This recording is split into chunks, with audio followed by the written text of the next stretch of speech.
Peace. This is Just Ice, original sound master.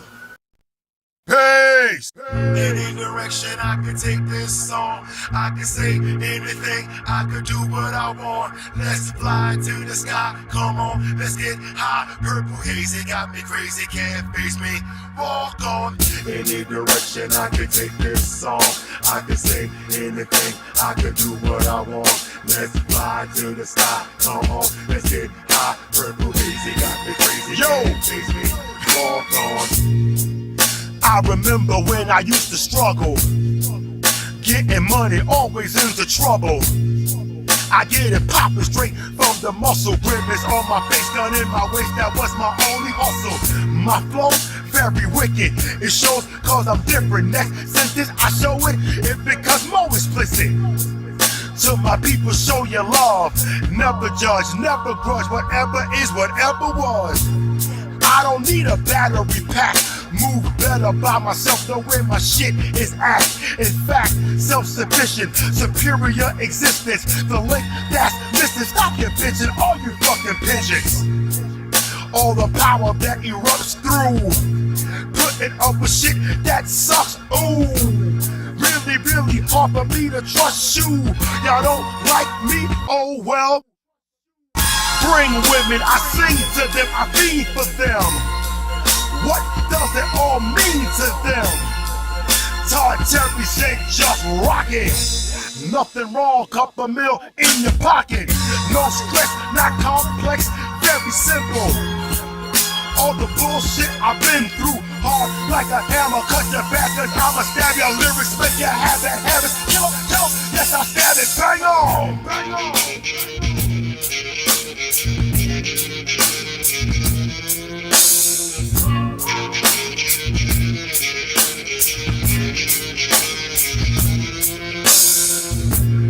I am the one that you have heard about, stories some gory. They say I got a dirty mouth, nothing good to say, so they make it pretty. Backstabbers, whack rabbits, snap at your crab jabbers, do me shitty. My reign, my name, just ice from the mud stains. Fuck your pain, I grain your brain, all in blood stains. I explain the game and frame after frame. People still don't get the picture. All my records just get censored. Watch out for your back, look out, now who's that? Fuck niggas try to get ya, I walk with my strap. If you think that you really want it, release the beast, now you can't control it. Untamed is my rage, unnamed is my page. Unpaid me insane, unblamed me unframed. From New York back to Colorado, burn it all by tomorrow. Paranoia got you feeling sorrow. Just ice, just act to follow. I leave a trail of fire when I blaze the stage. Keep the mic hot, the lyrics just blaze. I've been killing it, spitting raw venom in it. Fuck boys, rapping, I ain't feeling it. Rhyme, fighting back, fighting beat, fighting word to sight and no fighting, never trying to sound down. You lying, murder,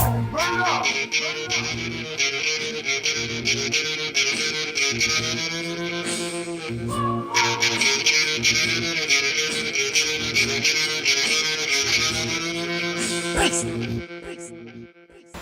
Peace.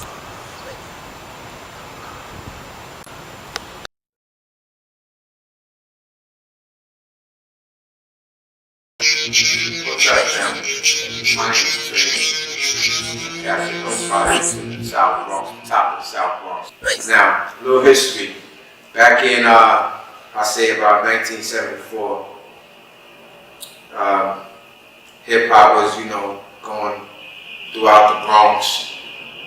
Various crews was springing up, and the crew that I came from, Castle Hill, the Soundmaster crew. I was one of the first four who created Soundmaster crew.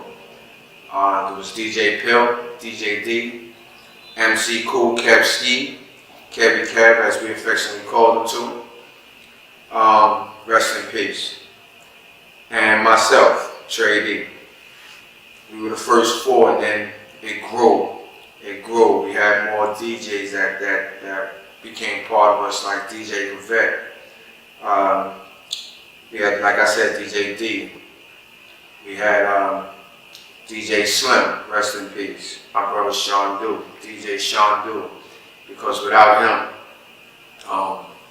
at that time, you know, he was like a very intricate part in our sound system for us to be able to come out there. Everybody had bits and pieces, but he had the main pieces that made us become who we are as far as sound. Our desire was strong. We had crazy MCs like Shelton Rock, you know, that's my brother right there, Shy Lel, you know what I'm saying? Shy Lel, let's get it right. Shy Lel today, but Shelton Rock then. Sir Nose, Kool Kev Ski, as I said, Kool V. We had the original hip hop gangster, Just Ice. And I myself pump the microphone, Trey D. Yeah. Castle Hill has 14 buildings and it has 144 apartments in just about every building. And we have members in just about every building, if not every building. And members outside of our projects, our little 4-block circumference. 25. Remember, on every floor it was represented, we had sound masters.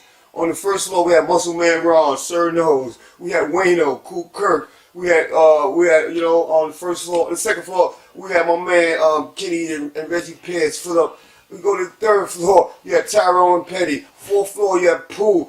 Go all the way through the building. 8th floor you had Mad Rabbit, you had Craig Villette, you go to the 12th floor, you got Harold Dean, Mike Dean, the whole building full of sound masters. I'm DJ D, my man Trey D. MC Trey D, the original sound masters. You know what I'm saying? This is one of the first two DJs of the sound master DJ D and DJ Pill. And I'm one of the first 2 MCs that started in the sound master. K-Swinger. That's right.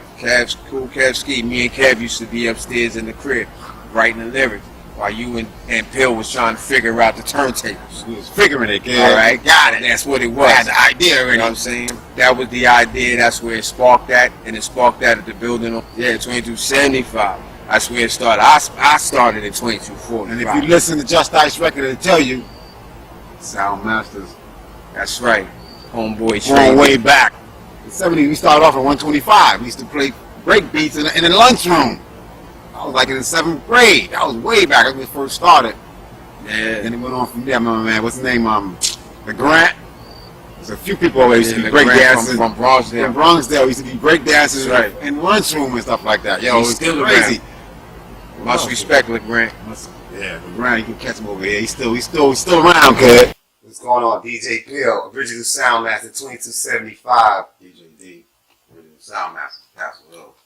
I lived on Hermitage though, in a private house. Yeah, but we was all part of the same community, Castle Hill Center. Like I was talking like to my man D, man, it goes so back so far. Like, you know, we used to go to the parties, right? I remember back in the Bronx in the 70s, how the Bronx was burning. It was like drugs in the street, violence, gangs, a lot of stuff was just going on, you know. And so, you know, we noticed hip hop was like in the beginning.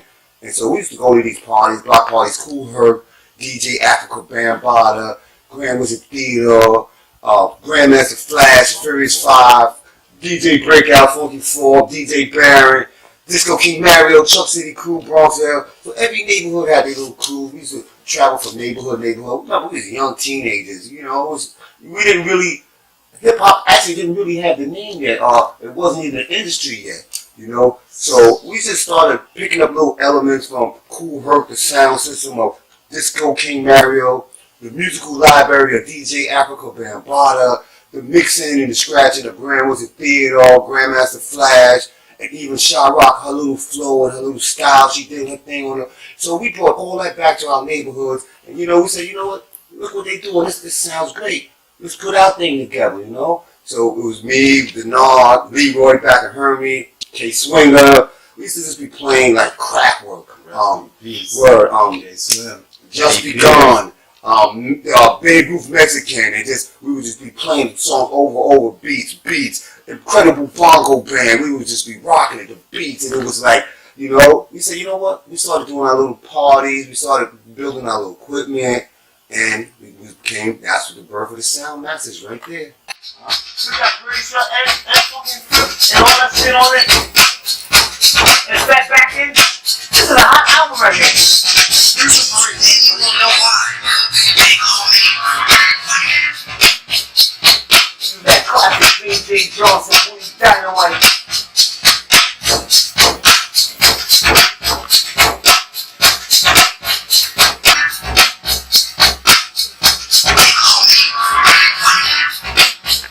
Some more of that chocolate bar. Here's some of the Woody Dynamite.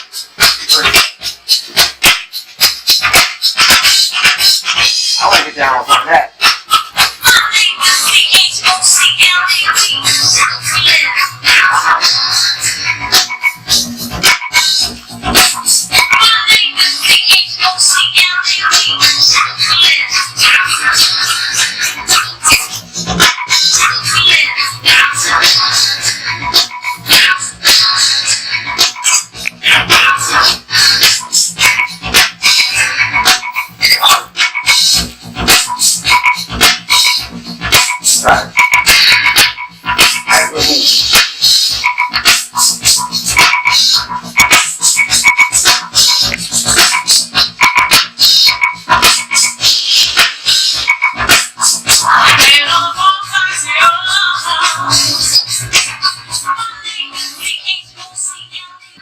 Hip hop, that started like back in 74, 75. It was I was in Hunts Point, 735 Bryant Avenue. I was at my Aunt Reese's house and she was having like some kind of family gathering or whatever. And they was playing regular records. Everybody eating fried chicken, black eyed peas and rice, sweet potato pie, all that good shit. And music was going on. Kids in the living room. The regular music was out, but then she had some neighbors. His name was Pee Wee. Pee Wee went down to his house and he brought back a record by Tom Scott called Tom Scott in L.A. He brought back the original Mexican. He brought back Watt Stacks. And he brought up a record called Baby Huey, Listen to Me. And I didn't know what it was at first. But when he played it, it was like, yo, this is some shit I done heard on the little big Bambaataa systems. I thought I could only hit on those systems. And he was rocking them. And I mean, the adults didn't care. And then they started doing this dancing on the floor. This is like back in the early 70s. They was break dancing. And I was like, yo, why the hell are they messing up their sneakers and pants like that? But it was funky. And then when he put on that record, the Mexican, it was like I ain't never heard it. And mind you, I was like about maybe between 8 and 10 years old. It was between 8 and 10 years old. And that was the first time I was introduced to hip hop in that fashion instead of just hearing it on a cassette, something my cousin was playing or something one of my friends was playing. That's when I actually heard it and I was hooked. No MCing at all, just beats. Love of the music. Well, we used to only have one turntable back in the days. 125, used to play Apache and all that stuff, the Mexican, the break dancing. Yeah. Came up. Scratching. For me, MCing, because I started out trying to be a DJ too, but that was short lived because once we was at a jam in 123, and I heard Love Bug Starsky. He's the one who inspired me to become a lyricist. Keith from Funky 4+1 inspired me to start doing the DJ thing even better. He gave me my first cassette of them, the Funky 4+1. Keith, you out there? I know you out there, kid. Much love to you.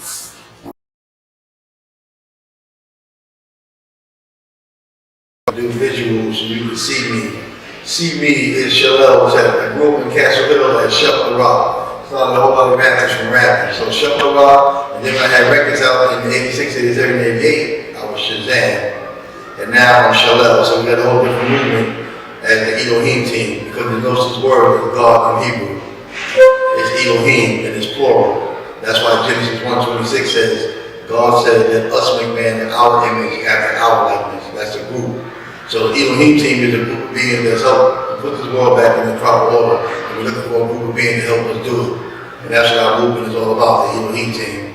Bringing back the 70 slogan, save the children, and bring them back from the false doctrines of this world, and take them back from the devil's grip, because they got a grip on our youth. And the devil's waiting our children, how should I be born to do to stop them in their tracks? So we got the Elohim team, which is stopping the Illuminati of the red light. So the Illuminati of the red light is what Lucifer was made from. Lucifer was made from the red amber light. And his real name is Iblis, which means the rebellious one. And the Quran on Hebrew is Azazel. That's why people flash the Baphomet symbol. That's not our symbol. The Baphomet symbol is the two horns of the devil. And his real name is Azazel. You can ask anybody what's his name, all they can tell you is the Baphomet. That's why you got Azazel, which means the one removed from the heavens. And that would be the scapegoat. That's why they try to make Jesus being born on December 25th, which we know he was born on December 25th now. So a lot of people don't know that's not true no more. Because in the Bible it says there were shepherds out in the field, and that means it was hot. So he couldn't have been born on December 25th. So that's the Capricorn, that's the scapegoat. That's when you go back to the Bible with Abraham, where he had to sacrifice his son. And there wasn't no lamb that placed there, it was a goat. And he was supposed to kill the son, but then God took the son away and put a goat there, not a lamb. And yet Jesus was called the Lamb of God, not the goat. So he couldn't have been a Capricorn. So all these are tricks with the mysterious word of God. And that's why I named my book the Elohim team, because there's no such word as God in Hebrew. Because when you catch people on God, that's when they believe in God. So we only deal with strictly facts. And we got good music to back it up too. So that's what our movement is all about, taking back the kids from the devil's grip. So right now, too much gangs running around just killing, doing a lot of fool stuff. And I got a program written too. I don't do hip hop music. I got a program written called Gangs. The acronym for Gangs is Guns Against Nubians Gotta Stop. And I did that years ago. So Guns Against Nubians Gotta Stop, because all we do is form a gang to kill each other, not gang to heal each other.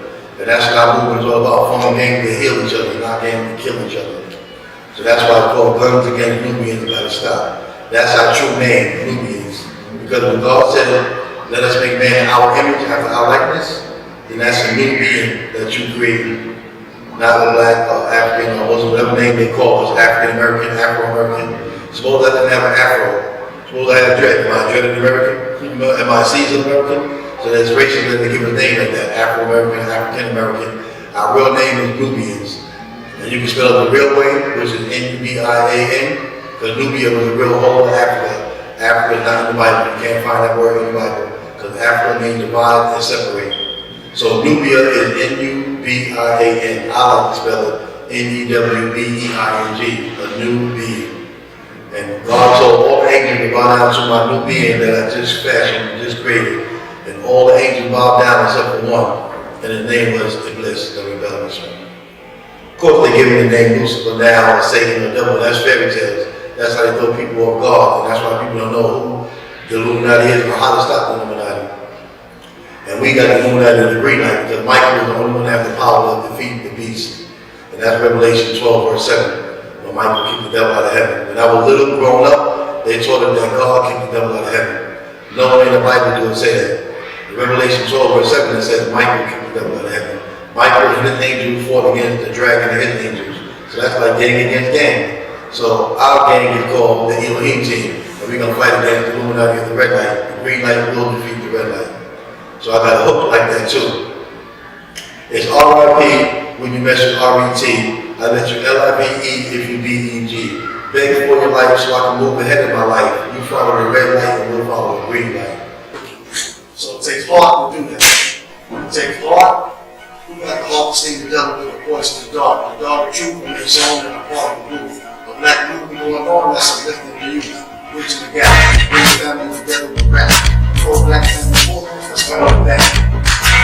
That's all.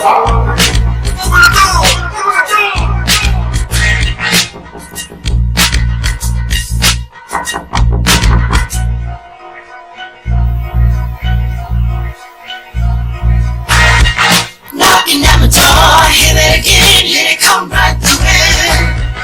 Hit the 4th floor, gotta protect what's mine. Knocking at my door, hit it again, hit it, come right through it. Hit the 4th floor, gotta protect what's mine. It came and cut all blocks off, prepared or not. War, get all the children off the street, it's happening. Either them or us, flatten them, Armageddon, apocalypse. Whatever they want to call it, to the bomb shelter. Now, move, grab the children. This one's for real, no warning. Look at that, army, take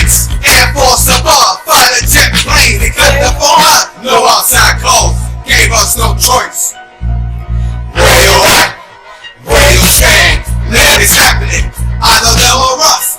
Platinum, all my gang, apocalypse. Whatever they wanna call it, to the bomb shelter.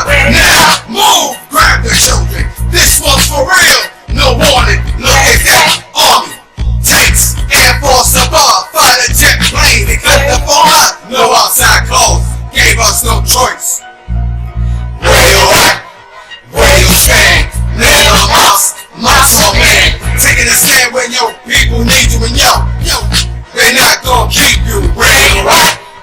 Where you stand? Man or mouse, mouse or man. Taking a stand when your people need you and yo, they not gonna keep you. I got your back. You got mine, they killing off our kids, crossing the line. The last goddamn time before the record, we not gonna stand by, not a second. Fight for truth, not belief. They knew that, thinking we unprepared. Untrue that, rivers of blood flow through the streets. They got a lot of trying to tell me to calm down. Do you see what I see? Or is it that your family don't mean to you, but mine mean to me? They don't like that, so protect that. And if it means giving my own life, where you at?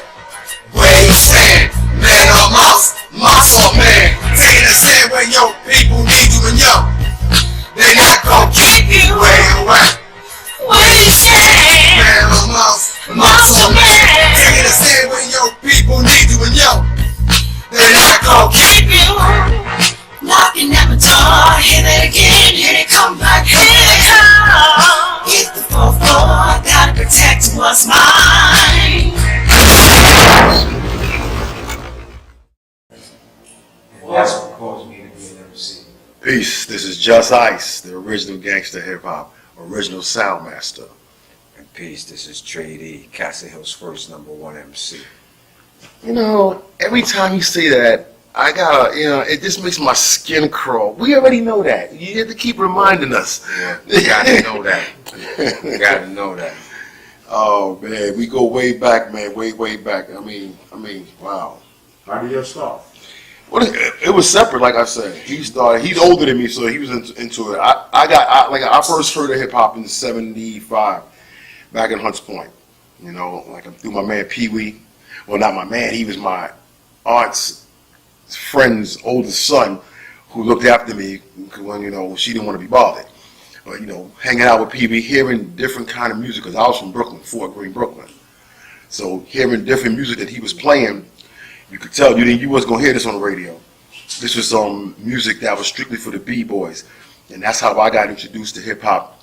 Hearing records like Tom Scott in L.A., Baby Huey, Watt Stax, Babe Ruth the Mexican, Michael Viner's Incredible Bongo Band. I'm not gonna say the record. If you know the record, you already know what I'm talking about. And those kind of records that you wasn't gonna hear Frankie Crocker and them play. You wasn't gonna hear that.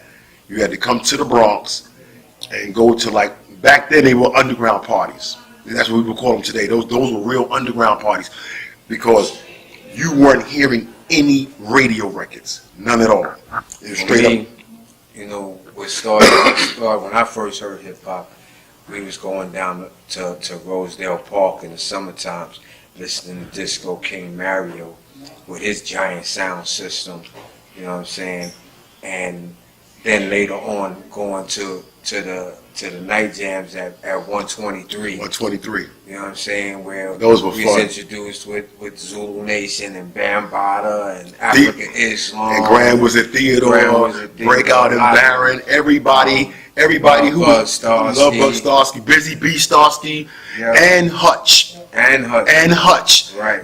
People be forgetting about what's it called, Love Kid Hutch. After that, they turned Love Kids Hutch. There was Starsky and Hutch. Starsky and Hutch. Yeah, like I said, this music that we was listening to back then wasn't hearing it on the radio. Matter of fact, the radio kind of disrespected it and always tried to talk down until one night Pete DJ Jones actually played the Phenomenon theme on the radio, and it was like, wow, he's playing a break. And it wasn't. It was called breaks back then. Yeah. Original breaks. Pete DJ Jones played the Phenomenon theme on WBLS on a house party late at night, and this was way back in the '70s, where they didn't want to play anything like that, and that's what kind of broke a little bit and let people know that there's a different music out there than just disco. Yeah, we used to go down to Downstairs Records and Colony Records, Harmony Records, and you know, because you can't find these record shops no more either, man. But remember, it was records. It wasn't no digital. You couldn't download music back in the 70s. You used to have to go get that vinyl, go search these little. You know, sometimes you'd be amazed when you would find records. We used to be in your mom's little record collections, your dad, your grandpa record collections, and we'd be finding James Brown albums, Aretha Franklin's, and they were so soulful. Man, that was hip hop right there. All right, let's give a few shout outs to the Sound Masters that was rocking with us. Oh yeah, the Soundmaster crew, the original sound. Oh my God, it goes back and DJs and MCs. I go back to Sean Dew, Shelton LaRock, Charlie Poole, Slim, DJ Slim, Kenny Pears, Frisky Boy, and Mike Christian, Mike Rivette, DJ Billy Boy Lightning Hands. That's my dude. We all, hey man, and also my man Easy D, EASYDEE, Original Sound Masters, Dr. Keek, Muscle Man Ron Angelo, and my man Big Smurf, Tone Murphy. Oh man, Sir Knows. yes sir knows, right? My dude, right? And Poole, Eric Petty, Tyrone, Mad Rabbit, Caesar, right? Alright, my man Milkbone, Ducky, Jeff, okay? Sound Masters, DJs and MCs. Yeah. Only Trey D, Tradies, MCs. uh, Pill, DJ D. Just Ice, Shell, Dr. Keek, Easy D, the original, DJs and MCs. okay? Sean Doe. In Castle Hill, like I said, we was on our own up there. You see, you gotta understand also, during the 70s, prior to the 70s, Castle Hill was basically, the Castle Hill project was basically an all-white project. You know, so a lot of us moving in the 70s, late 60s and 70s, you know, we knew who each other was because it wasn't so many of us. But then it started growing and growing, and white people started moving out. So we were still in the self-discovery of who we are and who we were going to be. Everything, like they say, rap started in Bronx River. It's not really true. It started, the beats were going, but brothers were doing it all over, like you guys. Your guys are the same age as Africa Bambaataa. You'll come from the same school. You remember the little holes, the little dark holes we used to, you know, they wouldn't really shoot up, but a lot of people, they think it comes straight up from Bronx River, and it's not true. It comes from the Bronx, you know? Hip hop started in the Bronx. Ain't nobody can tell us no different, right? First of all, Soundmaster was the first neighborhood hip hop crew in Castle Hill. And, you know, there really wasn't many others who could even come up there and set up their equipment to do what we were doing. You know what I'm saying? There were other neighborhood crews. And, you know, we had our little battles, you know, on the side here and there, you know, MC-wise or DJ-wise. You know what I'm saying? But it wasn't no big battles, you know, against the Soundmasters. Nobody was coming at the Soundmasters. We was just too large. And we had every record you could possibly think of. DJ Sunny D, the spoiled child of the bunch. Okay? His mom always gave him anything he wanted. Oh, yeah? Got him a little turntable set, mixer. Me and Trey D here, we started buying records. And the more records we bought, Soundmasters was, where y'all get that jam from? Where y'all get that jam from? And we became the Jam Masters. Oh, that's how the name. All right. And you're still under the umbrella of Soundmaster as well. Definitely. Okay, so Those are fun. Man, A lot of we fried did the chicken. Perambulator rooms, the terraces, Oh, remember the terrace the parties? terrace parties. The terrace parties, those were fun. Especially if you was on the floor. If the terrace was on the floor of one of your homeboys or somebody you knew and their moms was cooking, you get to eat for free.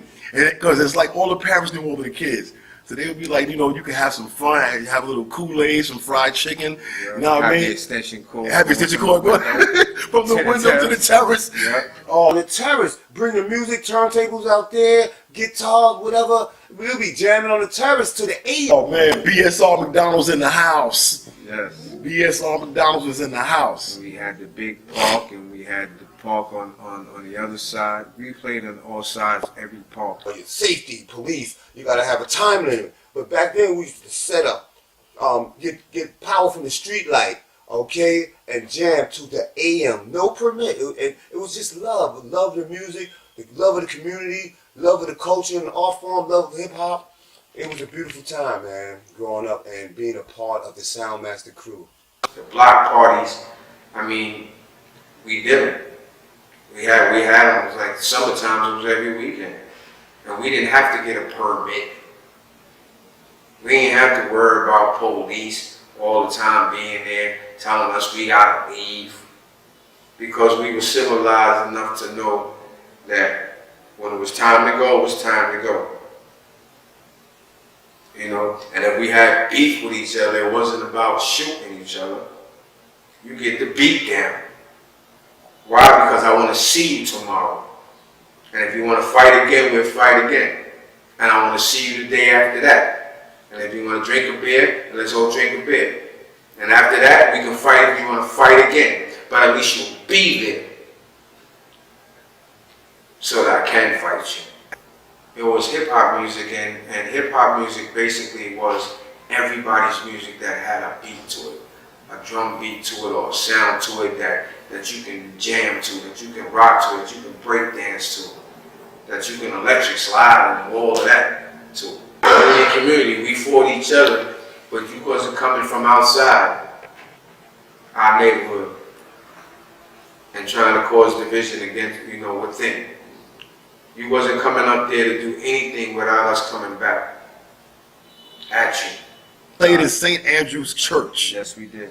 We played in St. Andrew's Church. And we played in the community center. And we played in Kips Bay. Yes, it did. I remember that party. And we played in Kips Bay. So it was in that area, Soundmasters was known. They was known. This is DJ Lightning Hands, Bill. DJ Lightning Hands. Lightning Lance. Let me put it that way. DJ Lightning Lance. Okay? The original. First DJ to scratch all wax. Don't get it twisted now. Before Flash, I wasn't before Flash, but the first DJ to scratch on wax before Flash. Wow. That's the proof. Okay? Yeah. DJ, you could pick up a record, a rap record, back then, but you was not hearing DJs doing Vigga on it. Right. It was a band, actually. Exactly. It was bands. Exactly. And then later on, the drum machines and all that came, and then the sampling came and all of that, you know? Okay. This is real talk. Look at the date on this. 81. It was made in 80. Wow. 81. I use Heartbeat. Tanya Gardner's Heartbeat. As soon as that record, before it was even officially out, I used it. And I had a crew. It was me, my cousin Clyde. He'd be here in a minute. I had MCs. The Hypnotizing 3 plus Little Chiraq. Hypnotizing 3 was from Co-op City, Section 5. Big ups to them. Dynamite D, Prince Domain, and Divine. And my little cousin, Little Chiraq, she was the youngest female MC out at the time. She might have been like 13 or 14 when she cut this record with us. And they met me at Dynamite he's the leader of Hypnotizing. He met me cutting up at the S&C Garage. It was the winter of 1980. And he came over to me and he was like, yo, dog, yo, you kind of nice. He was like, yo, you got any MCs? And I said, well, I'm down with a crew. You know, DJ Cisco, DJ Bucko, big ups to them. They put me and my cousin down with them in the S&C Garage. That's how we met a lot of guys like Cold Crush. Grand Wizard, Fantastic, Busy B, AJ, Mean Gene and all of them, Gregski. We met them by playing in the garage back in 1980. But anyway, Hypnotizing Kev came over to me and he asked me did I have MCs, and I said no. So he said, yo, you know, can we get down with you? So I went up to Co-op City And I met the rest of the group, and from there it was history. We used to practice. They used to come down to my house in Lafayette, and I used to go up there, and I used to cut on this guy named Money Mike. He was from Co-op too. He was like the neighborhood DJ up there. He used to show me love. I used to cut up on his set, and we used to have rehearsals there. And the rest was history. So I grew up in Castle Hill. I started rapping when I was 14. 1974, when I first heard hip hop and everything, a friend of mine he mentioned a lady named Pamela Salam, her husband, Kareem Salam.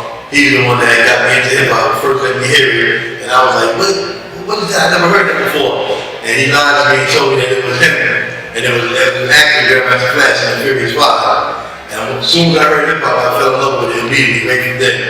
And after like 20 minutes or 15 minutes of him lying to me, he was like, nah, I'm lying, that's not me. That's some kid across town called Flash. And I was like, so now I got the hip hop being Junior Murphy and the Murphys, Junior Murphy, Denard, my brother Michael, Todd, Sir Nose, we formed the whole group called the Soundmaster. Trey B, Izzy Carter, Ray D, those were the first Zulus from Castle Hill. So we formed the Soundmaster and everything, and I was like 14, 15. And then by that time, everything we was rocking, doing street stuff in the parks and everything, we was rocking.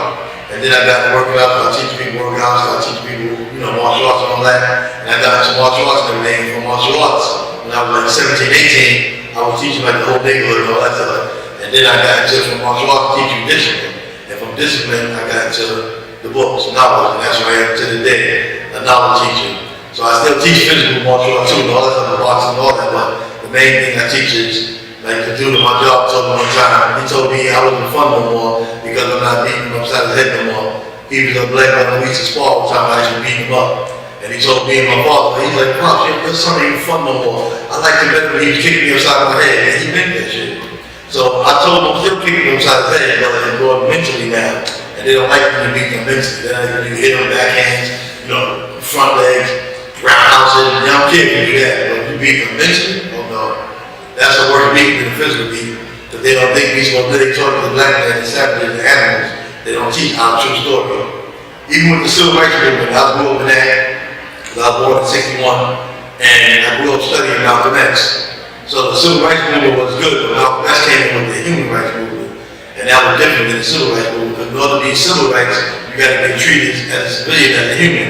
And in the Constitution, blacks are 3/5 of a human. That's what the rights got us as. So how you want to treat as a civilian on civil rights when you're not even classified as a human? You 3/5 of a human.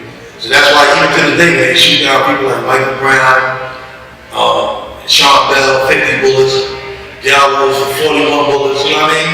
When they shoot down like that, they let you know that they have no disregard for our life. That's why they got t-shirts called the Black Lives Matter. Just like this, you have to ask that question, is that you know something wrong with their psyche. You put Michael Vick in jail for 3 years for killing a dog. But for killing us blacks, you don't get no jail time. So black lives don't matter, we can ask that question easily, otherwise cops will get arrested. But the minute they kill black, cops get off because they feel like they're supposed to have it.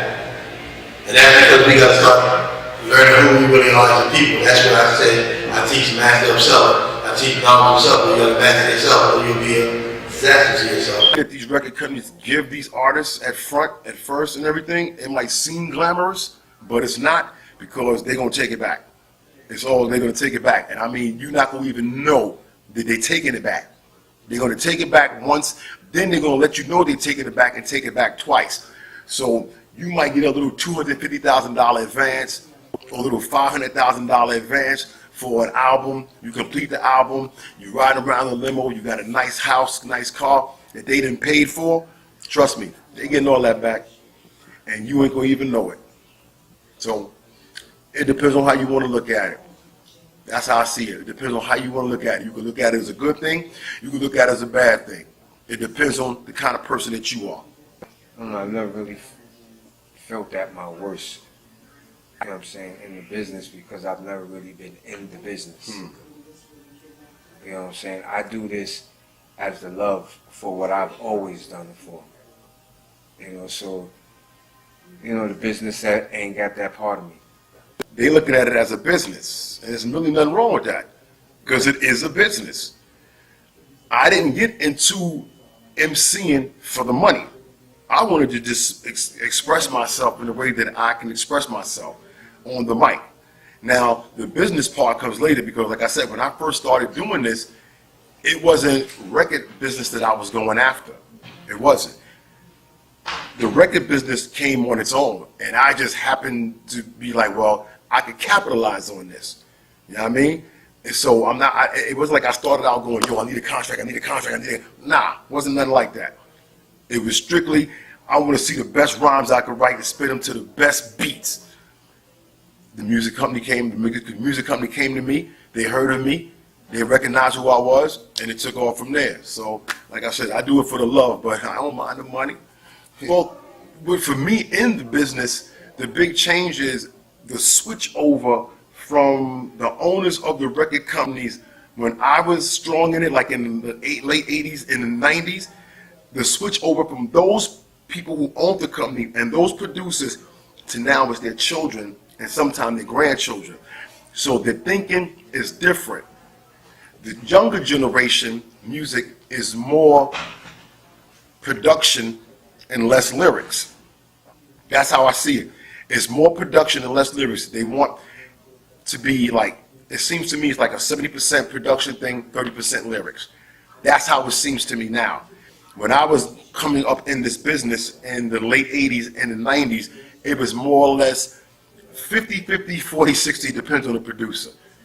You know, it's different production-wise. Money-wise, they give a big glop of money to these artists nowadays, and the artist doesn't produce the music that the record company wants them to produce, so they have to struggle and sell that record and then take money from the artist without the artist's permission or without the artist's not consent but authority or knowledge of it.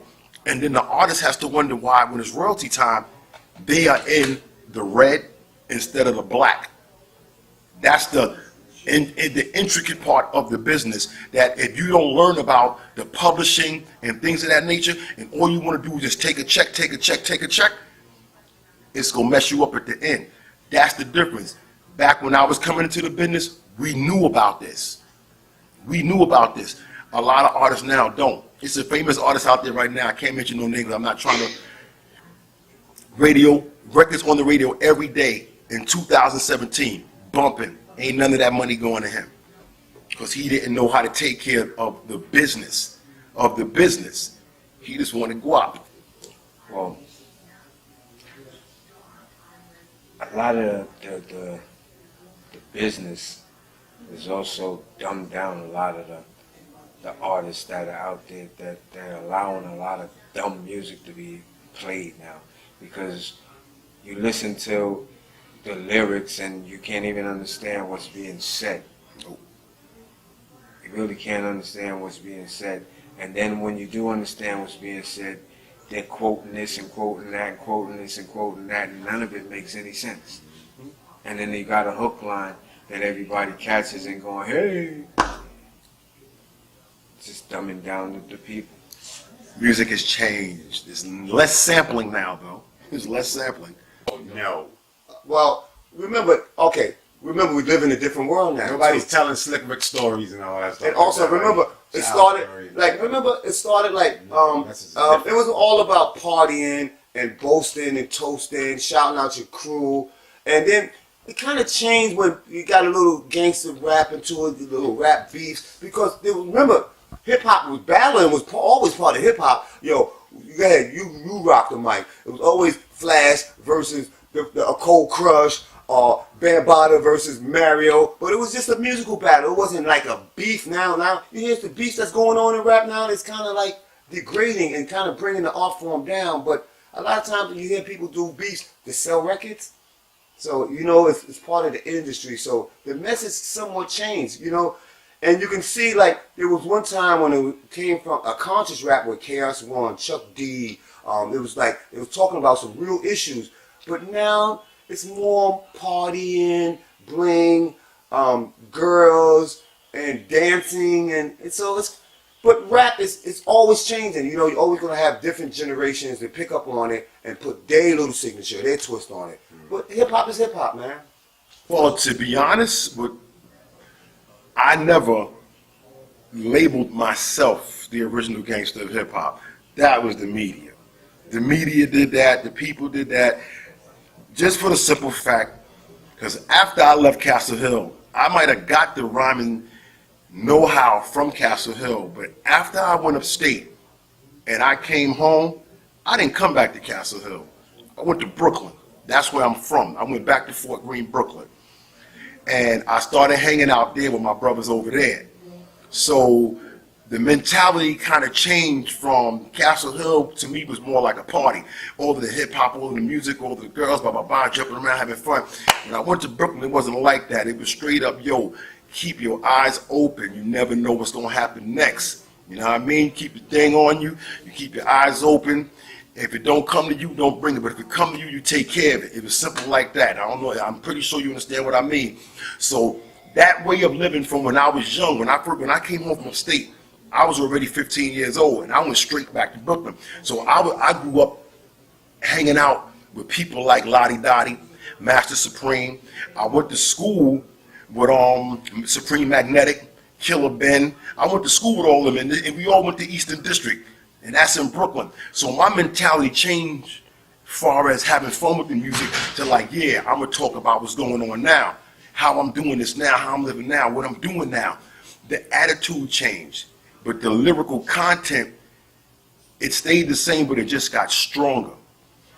And I never labeled myself no gangster of nothing. Because it was Izakata. Well, not even Izakata. Remember, Bambaataa used to get parties in 123, Bronx River. And there was some occasions he would come right to Castle Hill. Play in the park. Play right in the park. And we would be right there. And when he come into our neighborhood, he would give out these little cards. And we were like honorary Zulus. He's like, y'all little Zulus. And you had your little Zulu card. I remember I was so proud. Me, Mr. Chips, Todd, Sir Nose. He said, yo, you can bring this to the party and get it for half price. And we used to go to the parties, to Africa. So we was like a little branch of the Zulu Nation.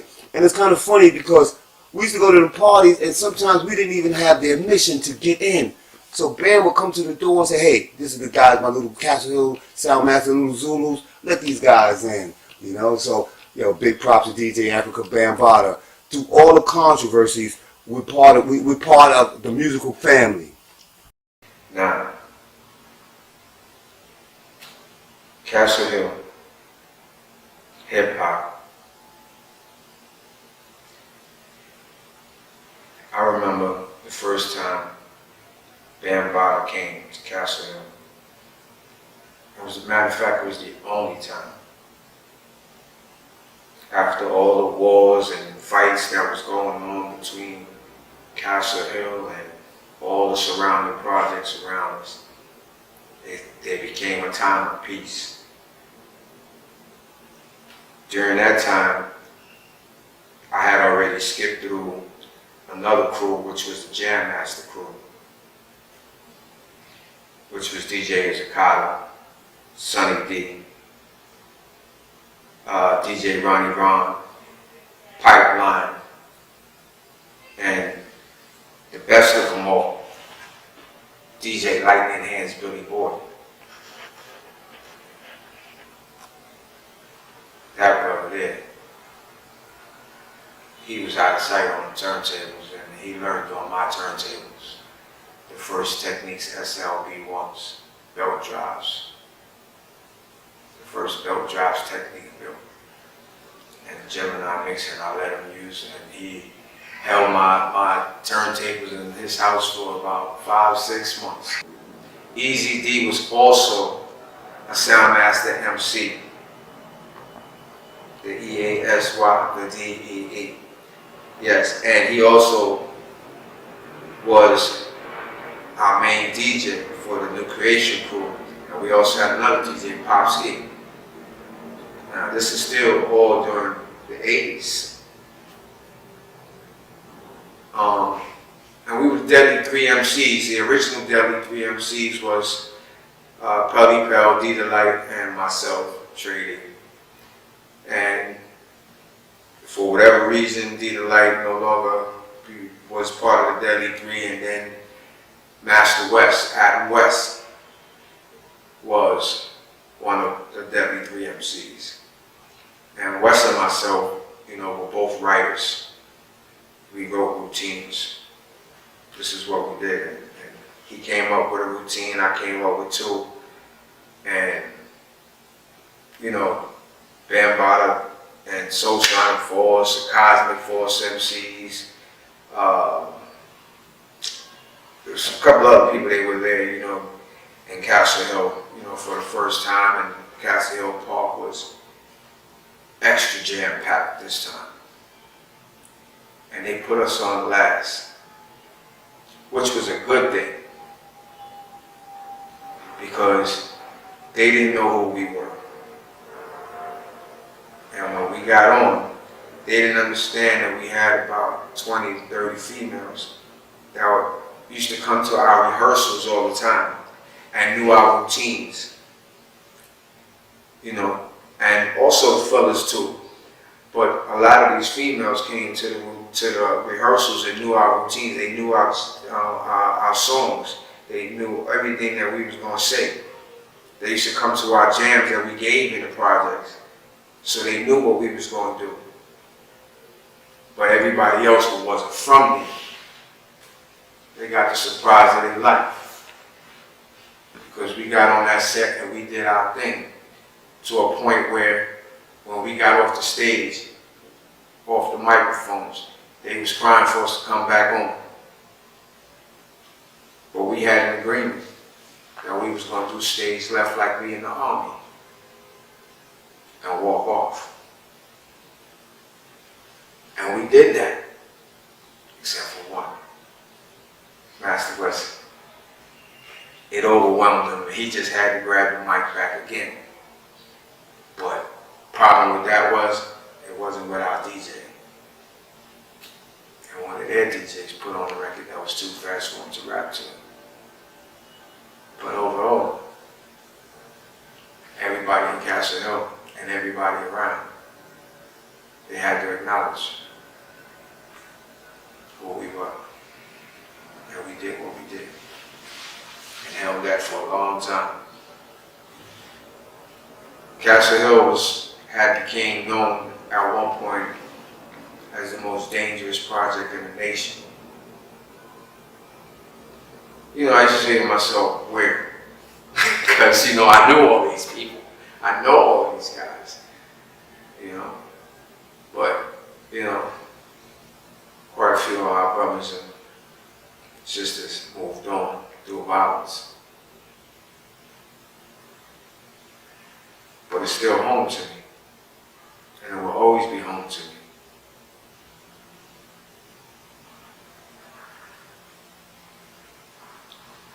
Peace.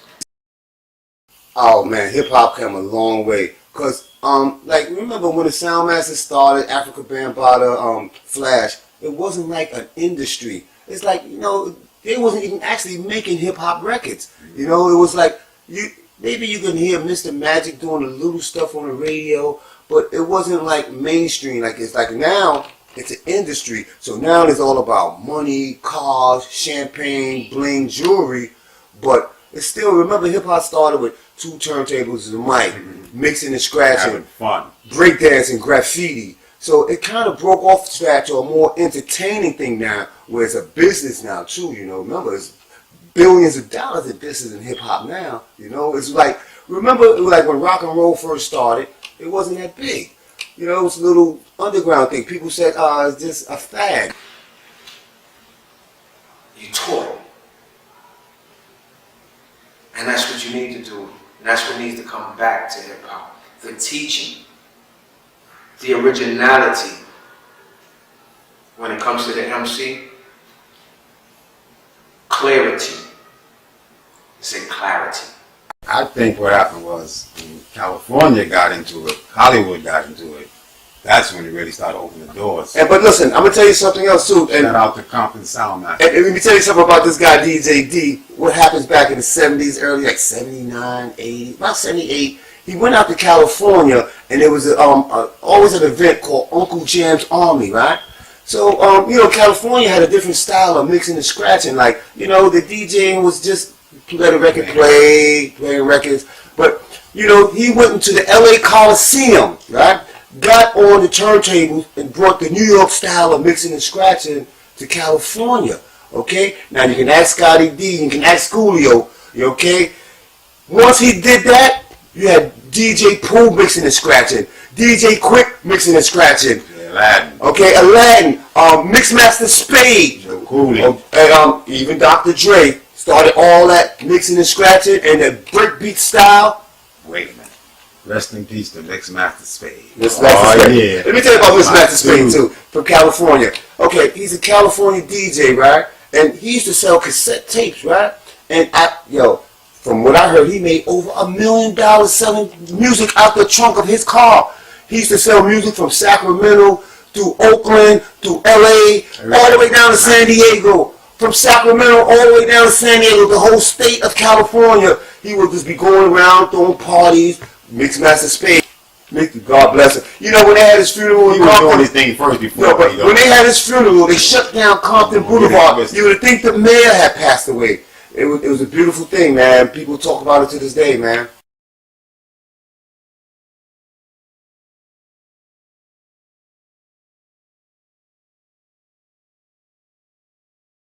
My name is Scotty D. Spencer, Soundmaster crew member, West Coast, since 1979. We started in 1979 with a man named DJ D, Denard Valentine, his cousin Richie C, Richard McMichaels. We had Gerald Valentine, DJ Juan, Lady Jarrell, Adrian, and across the street was Coolio, and down the street was Spoonie C. Those are original, and Derek, which is Denard's brother, and myself. My story goes back before 1979. Prior to that, I was a pop locker, gang member, hustler like every LA dude was, just hanging out in the streets doing our thing. I was getting in trouble, so I had to go to Job Corps in 1979, the summer of 79. When I stepped into the Job Corps Center, Clearfield, Utah, going to my orientation, I heard this sound. I was already a funk DJ. Playing Parliament Funkadelic, Cameo, different stuff like that. And I never heard this sound before. I heard coming from this cubicle up in Job Corps.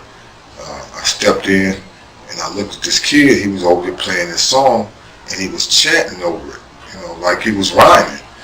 And come to find out that was an element of hip hop, one of the rapping element. The sound that I heard was a group called T Connection. He was just rapping to the groove. I asked the kid, could I come back and holler at him, see what he was doing. So I went to my orientation, ended up being a good friend with this guy. His name was Tony C.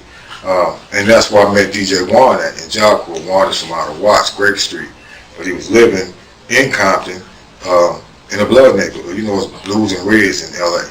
LA is either blue side or red side, but we happen to be in Compton where the red and the blue side went to school together at Centennial High School, is where I went to school. At that school, I started the first pop locking group at the school in 1978, going into 79. But I started getting in trouble, so I had to end up going to Job Corps. And it's ironic how God plays a part in your life. And God has been looking over this, Almighty God, because He put me on a divine path of running into these guys called the Soundmaster crew. I was intrigued by this stuff. We had the only Job Corps center that had a disco. We had a discotheque, so they would let the LA DJs get out, then everybody get out there and Crip Walk and Bloodstone, and then the New York dudes would get out and they would play their song. They would be on the ground spinning around and doing their b-boying, and that was just really something I wanted to know, all the elements and all the pollination that we were having up there. We were learning one another. So Christmas time came around. It was time for us to go to LA. New York, they would make the New Yorkers go first for like 2 weeks. They would come back, and then LA would go, home for 2 weeks. And we came home for 2 weeks, but before I left, the kid Tony C, the little rapper, he came back from New York with these 3 test press songs. And the song was Jimmy Spicer, Super Rhymes.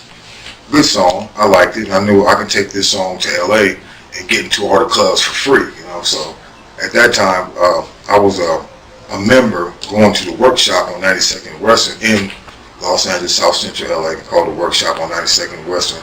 The DJ there was Disco Daddy. I gave him one of the records. But that was the only club in LA that didn't have a curfew. You can go in there as a teenager at 6 o'clock in the afternoon. you had to come out till 6 in the morning. Dope club. And what Roscoe did, the owner of the club, he would walk around, he would film all the kids in their pop locker from all over the city, all in the valley. They would come from everywhere, far and near, to come to this club because it was a club that didn't have no curfew, no problems, never was no, you couldn't do all that stuff in this place. You would get bounced up out of there and get, never come back. And make a long story short, I gave Disco Daddy one of the records. The Eve After Dark in Compton, which was Alonzo Williams' world-class record crew, he was just about to open up his club. So I took another record over to this club called the Carolina West, adult club. I'm 16 years old, walking into a club with this record, and I just looked older than what I was at that time. I was only 16. I looked like I posed for like 20, 25 or whatever. Got in the club, played the record. People at this club, they had telephone booths all around this joint. It was incredible. But those were my first promotional records. And how I got with the Soundmaster crew after that, I gave one of those records to Lonzo Williams. I wasn't even supposed to go to that club. At that time, I didn't denounce being a blue rat, which is a crip called Park. I didn't denounce that, but I just didn't want to do that because when I went to Job Corps, I tried to change my life, and I wanted to make my mama proud. You know what I'm saying? Make the hood proud. I'm in Compton, California, at work here at Compton Unified School District. Here to tell my little part about the Soundmaster crew, which came to Compton, California back in the year of 1979. You know my cousin DJ D. That's right. Started right here. Straight up. So Dr. Dre used to buy my cassettes straight up in 79. All right? Coolio used to rock with him. My cousin Richie C taught Coolio how to rap. We did house parties.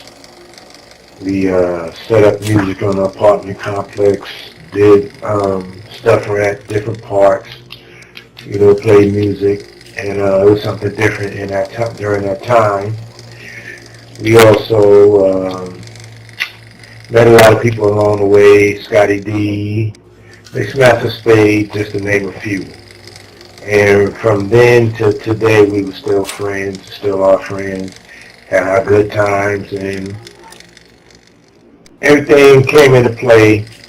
It was something different during that era, like I said, 2 turntables and mic, and a lot of people during that time was looking for my cousin DJ D to make mixtapes, which was different, and they played in their lowriders. 2 cousins just rapping and a DJ. Met people along the way, like I said, tapes was being sold, and it was a great time because it was something different. So we expanded from there and we had fun, sleepless nights, parties, DJing, mixing, playing music at parks, on apartment complex, meeting people along the way, selling tapes, and it was a great time. It was something different and a new experience for California during that time. And they played in their lowriders. So with that being said, I'm glad to be a part of it. Still am a part of it. And Soundmaster crew forever. Richie C signing out.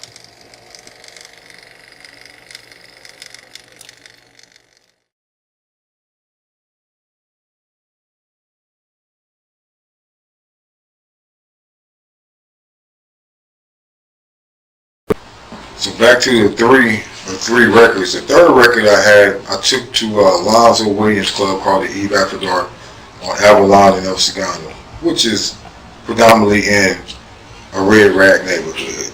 And by me being a not denounced Crip, but I was kind of like known at the school. So for them guys to see me at their club, they'd probably try to like get with my program. But like I said, Almighty God had this path for me to walk and keep me from all hurt, harm, and danger, because he had me on this journey, which ended up being a hip-hop journey that's been in my life right now for almost 40 years. And I've just been friends with these guys called the Soundmasters. Now how I got with these guys, gave Lonzo a record, bam. About a couple of weeks later, he gave a rap contest, and whoever can rap this song the best will win this contest. Alright, I I heard about this, but my wife at the time, Suzanne, was best friend with this girl named Bridget, and Bridget lived in the apartments called the Lutheran Gardens in Compton, in between Willowbrook and Wilmington on El Segundo Boulevard, right down the street from Lonzo Williams Club to Eve After Dark. And so I go over there with my partner Juan, me and DJ Juan. We became really tight from Job Corps. He was talking to Bridget. We go in these apartments, Lutheran Gardens. When we get there, we pull up making this music. Juan had this pause tape. At that time, we didn't have no samples, so Juan would pause tape, pause, like, you know, sampling. And the song he was sampling was called Super Smart. Super Smart. And she said, "Hey, what's that music y'all playing? Because them boys in the front be doing the same thing." And me and Juan looked at each other weird. You know, because we wanted to know who else was doing the stuff that we were doing, trying to get into this. Whatever it was, guys had us on this crack binge for hip hop. That's what it was. Because we heard stuff, we was on one. We would go find out who this cat was, where the sound was coming from. Because at that time, Uncle Jam's Army wasn't really all the way out yet, and it was us. You know, we wasn't really going on the West Side scene, but nobody else was doing because we was having too much fun in Compton to be venturing out doing anything. So we walked to the front of the apartments, and so be it. Richie C, Little Richie C, Richard McMichaels, Wiz Kid, Joe Valentine, and Denard Valentine, and Jazzy D, which is Derek, which is DJ D's brother. They were standing in the front, just standing inside the stall, just talking, listening to some music. And you was heard when you walk up, you hear that cassette rocking. DJ D, he getting it in. He just on the turntable with they're listening to a cassette. And when we walk up, Juan and D said, "Hey, what's up, man? What you doing over here?" They already had knew each other. I didn't know, but I looked at my friend Rich. They went to school with me, but they ended up leaving Centennial and going to Jordan. And I didn't really know Gerald at the time. Gerald Valentine, the cousin, because he had just came out from New York. But Rich left and went to Jordan, and we just started talking. We was talking about what we was doing and my adventure coming from Job Corps with the hip hop thing. DJ D said, "Well, I got some turntables upstairs." Me being a phone DJ, I want to see what he's talking about. So we go inside his grandmama's house. They were living with their grandmother in the Lutheran Gardens, and she was a Jehovah's Witness. So it was kind of like, that was not their punishment, but that was what they to save their lives, to keep them in that shell at home a lot, because she didn't allow them to go hang out, get high, gang bang, you know, just none of that. It wasn't even going down. But, you know, by me had already experienced all that stuff, I became like one of the influential members of the Sound Masters prior to even knowing what I was doing. So we go up in this room and we see the two turntables. And me and Juan look, that's the same thing we saw in Job Corps. And D got behind them turntables. And he started rocking. And Little Richie C and Wiz Kid grabbed the mic and they were passing it back and forth. And I was standing there all like, oh wow. I'm a DJ, mind you. I can get out. You know, I can throw some funk on. I keep my record in the back of my crib. Fight start, break out in the party, I know what to put on. I'll throw on that flashlight or something, the party stop, and everybody go back to rocking. But this guy, DJ D, was playing some beats I never heard before. He had some grooves he was 1, 2, 3, break. He was just doing incredible stuff, playing some disco music.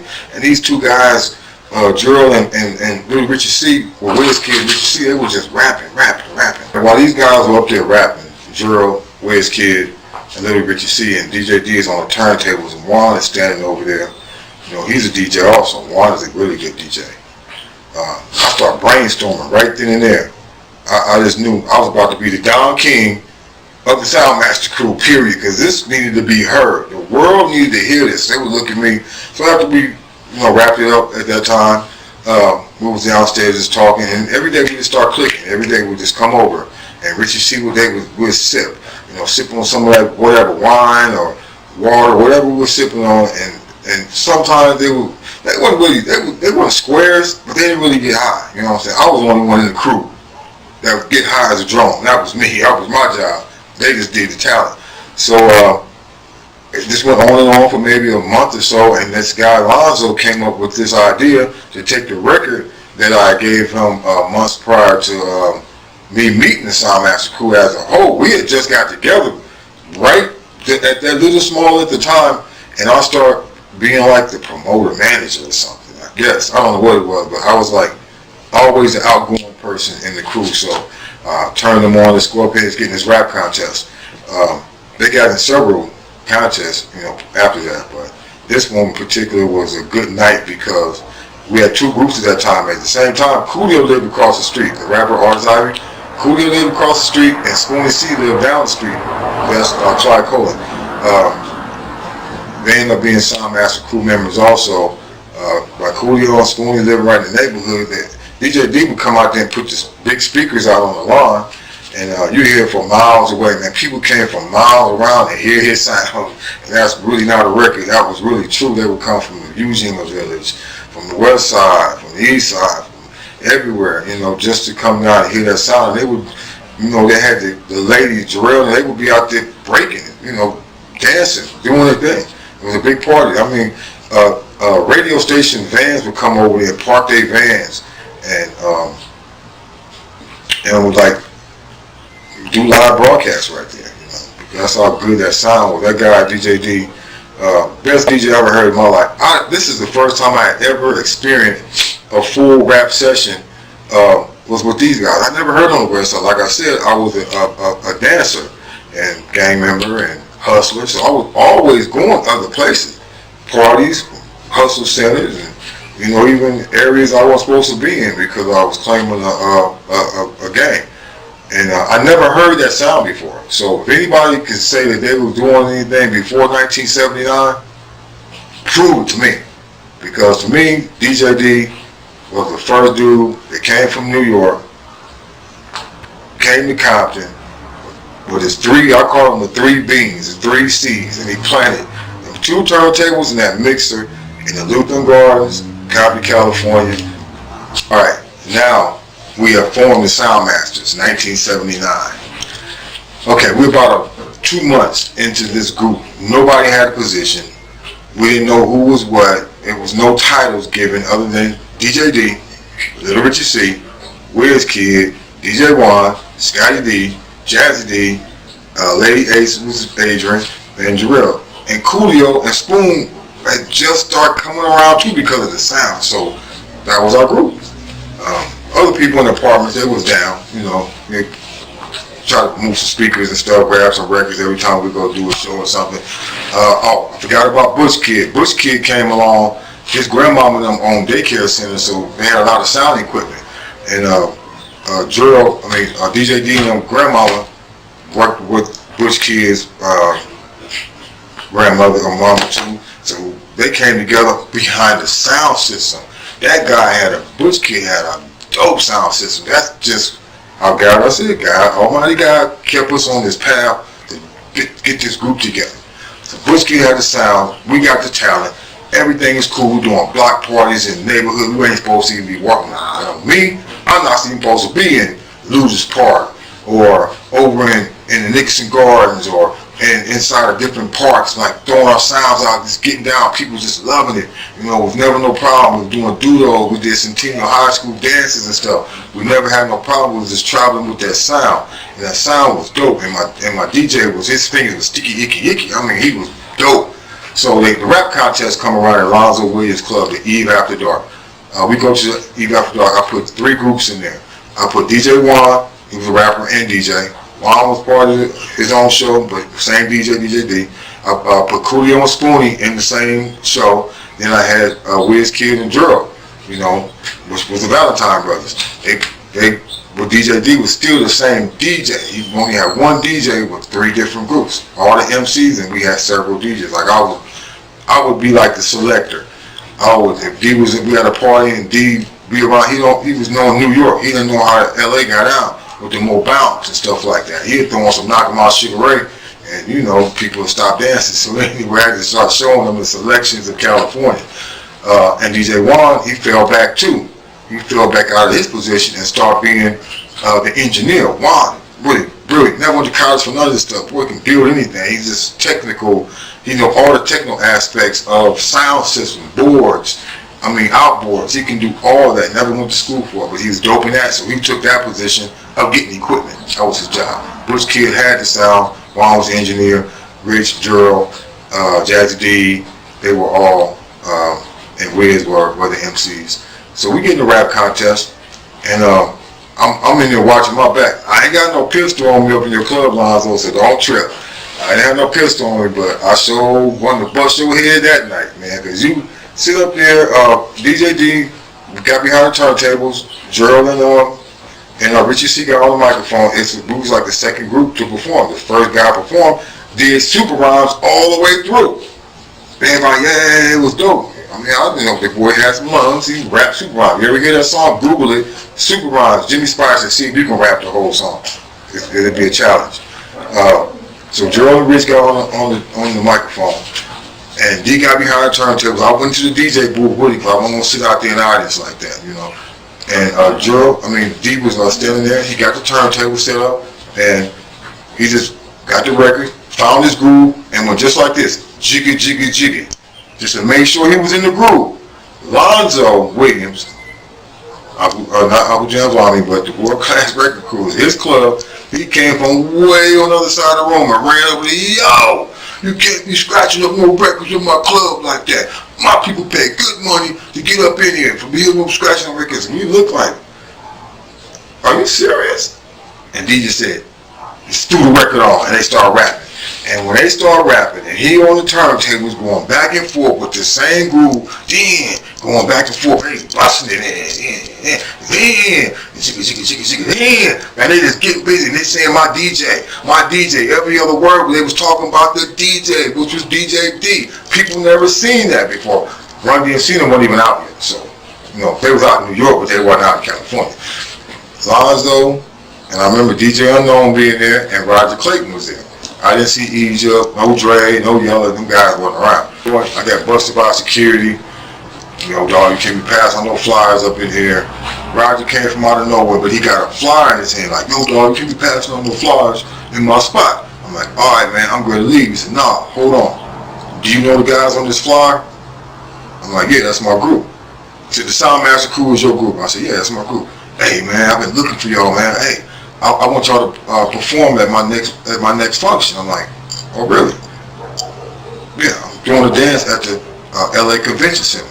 He didn't say Sports Arena. He said LA Convention Center. That's bigger than Sports Arena. I'm like, okay, that's cool. Give me your number. So we exchanged phone numbers. Back then we didn't have cell phones, no beepers, none of that. Just straight numbers. You know, gave me the number. I gave him mine.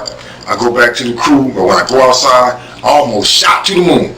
My job was accomplished. That was nothing but God put me on the right path to meet this dude, Roger Clayton, rest in peace, I love you, bro. And for us to start from there and go forward. So I go back to the hood, go back talk to DJ D, and they didn't believe me until they started getting time for them to go to the show, but they kept practicing. They knew what they was going to do. See, I was in the Navy at that time. I couldn't be going to the practice. I would have let D know the records to play. He didn't do it. Anyway, LA Conventions, jump off. They get down there. I'm at work, stationed in Long Beach, so I can't make it to the venue. They go down, you know, they got on stage, they do their thing. A lot of people was in the audience, you know, you can name some of them. I don't even really know everybody who was there, but I heard Bobcat, DJ Bobcat, Egyptian Lover, Mixmaster Spade, all these people was at this thing, and everybody wanted to be a DJ anyway. So make a long story short, this is my opinion. That night, at the LA Convention Center, the Soundmaster Crew bought the concrete, Uncle Jam's Army bought the water, they mixed it up on that stage, and they laid the foundation for West Coast hip hop. Just my opinion. In a nutshell. And after we laid the foundation for West Coast hip hop, everybody and mama wanted to be a DJ. So DJ D went back to New York, Soundmaster Crews. The Soundmaster Crew, they kind of like, you know, dissipated. Wiz Kid, one of the rappers. He went to college. Richie C went to start working for the school district. Me, I'm just running around like a chicken with his head cut off with Roger Clayton, Uncle Jam's Army, putting up posters all the time. But see, at that time I started making sweatsuit, custom clothes with my brother D, Big D, rest in peace, love you, man. And my little brother Cliff and my partner John. It was all family. They're family to Kanye West, first cousins. And make a long story short, we sang these sweatsuits all over, doing it big. We made like $1 million in like 11 months, slanging custom sweatsuits with your name down your arm or leg, however you wanted it done. And Roger would bring out all the East Coast groups doing dances, but he loved me because Egypt just told me this too. Roger had a lot of love for me because I was there from the beginning all the way to the end. No in-betweens, no arguments, no fights. I was always a person to push and enhance. So Uncle Jam's Army pushed the city of Los Angeles. That's why they just gave us a proclamation from the city every October 28th from 2017 forward is Uncle Jam's Army Day in LA.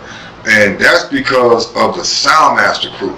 Let me tell you what else happened behind the Soundmaster crew. Me getting with Uncle Jam's Army, I just did my part. Nobody had a position with Uncle Jam's Army, just like nobody had a position with the Soundmaster crew. We just did put our talents. We were all talented in our own way, and we just started doing things. Uncle Jam's Army, same way. Egypt came by way of Snake Puppy. Snake Puppy learned how to write from Little Richie C. from the Soundmaster crew. It's been in the same class as Jordan. Richie C showed Snake Puppy, LA Dream Team, how to write raps. Bam, you go back around. Me, open up a sweatsuit shop, custom sweatsuits. King T used to look at my window, wanted to be a DJ, lied, say he was Uncle Jam's Army. He wasn't, but I ended up taking him in as a little brother, as a friend. Now he's that's my world. J-Ro from the Alcoholics, just saw him last night. They're my little brothers, man. And them dudes end up looking at me being a good example, and they kept going their way. So they're the links. DJ Aladdin, one of the dopest West Coast DJs ever, other than Joe Cooley. They're all the same, and DJ Bobcat, they're all good. But DJ Aladdin went to New York, didn't even know he was a Soundmaster, but he got love from Just Ice. Just Ice took Aladdin in his arms and held him tight when he was winning out there. Didn't even know that he was from Compton and he was a Soundmaster. King T, Soundmaster, well, Uncle Jam's Army by way of the Soundmaster crew. Same as me.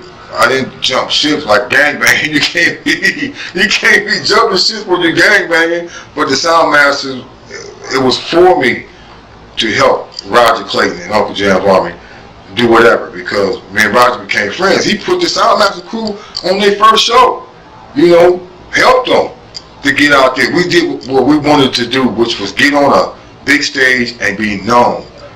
Took 40 years. We're still not known. I'm going to tell you, I didn't even know the Soundmaster crew was so massive worldwide. I didn't know that the Soundmaster crew was the first East Coast, West Coast organization of brothers that were together through thick and thin, through the beefs of hip hop, all that. We all still remain friends for over 40 years. I mean, look at this crowd. I'm from Zulu Nation too.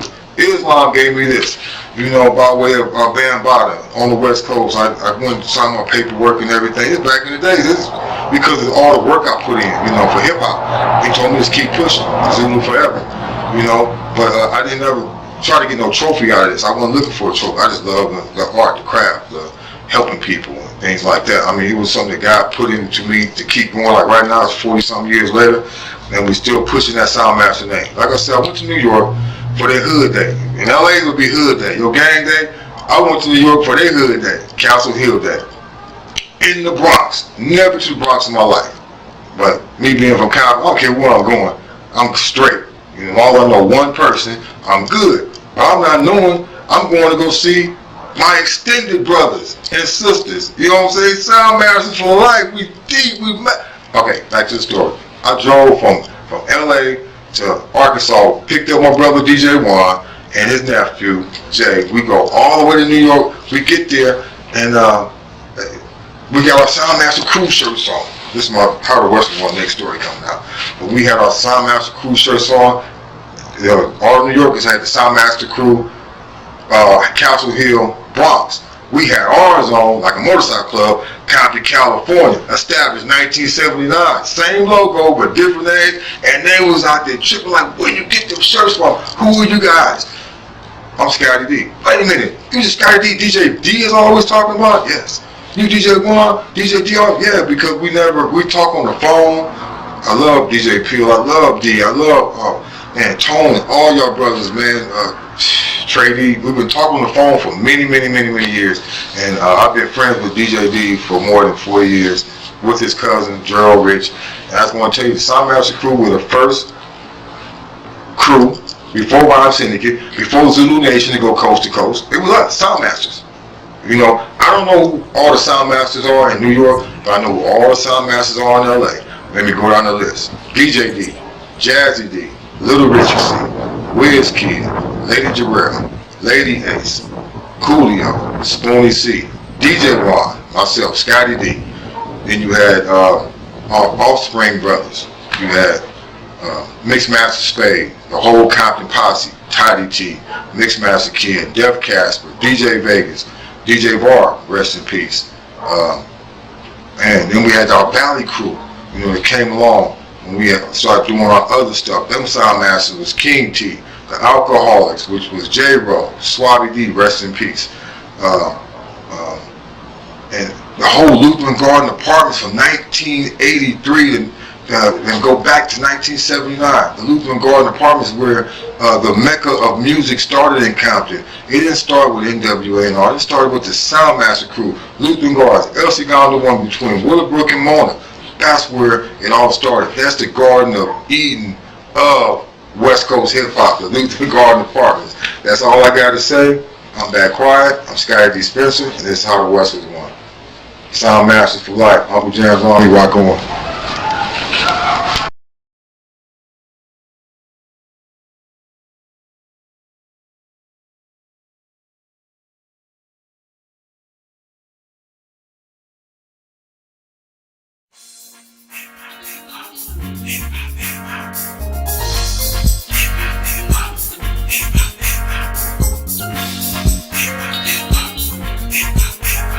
I'm here.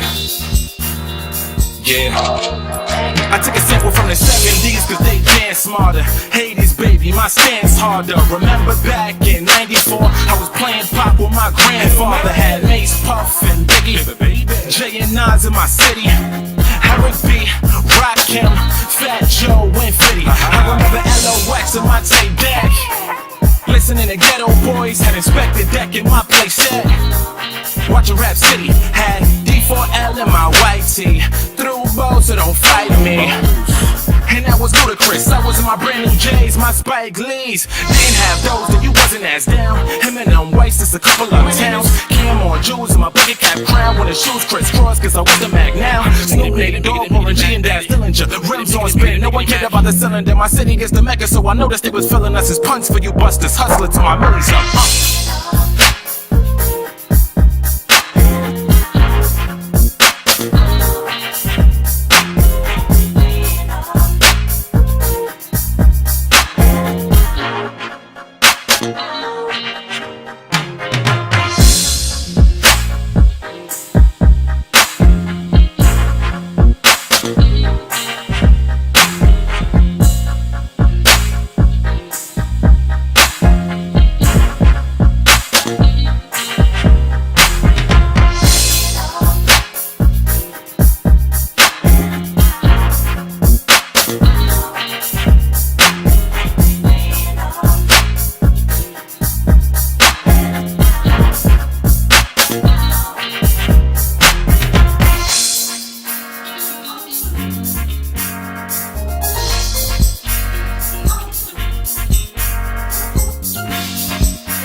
Well, now, you know, I've been through a lot of different changes with different crews, but now I'm with my brother Square One Abdul Qadir, and we're with a group called Collective Flow, which originally had about 6 members. It grew to about 14 members, and now it's just down to him and I. But we do a lot of performances here and there. We just finished performing for the 51st anniversary of the Black Panther Party for Sharon Schultz, the daughter of Russell Maroon Schultz, who was a political prisoner in the United States. Me? I go? Okay. Just Ice. Speaks for itself. And besides making records and doing other stuff and doing shows, Just Ice International, the reggae side, you know, doing stuff with Deadly Dragon and my man Fred Ones, playing around New York City, all around Brooklyn, Bronx, where we get to play straight up yard music. Fred does the hip hop and the reggae, hip hop and the R&B, a little bit of salsa, you know, and I take care of the yard music. And and the names are big. It's like every time we play somewhere, we get a very good crowd. So besides spitting lyrics on the mic, Just Ice is on the turntables because that's how I originally started before I touched the mic anyway. So I just went back to my roots with the yard music. I'm gonna ask you a crazy question, but I want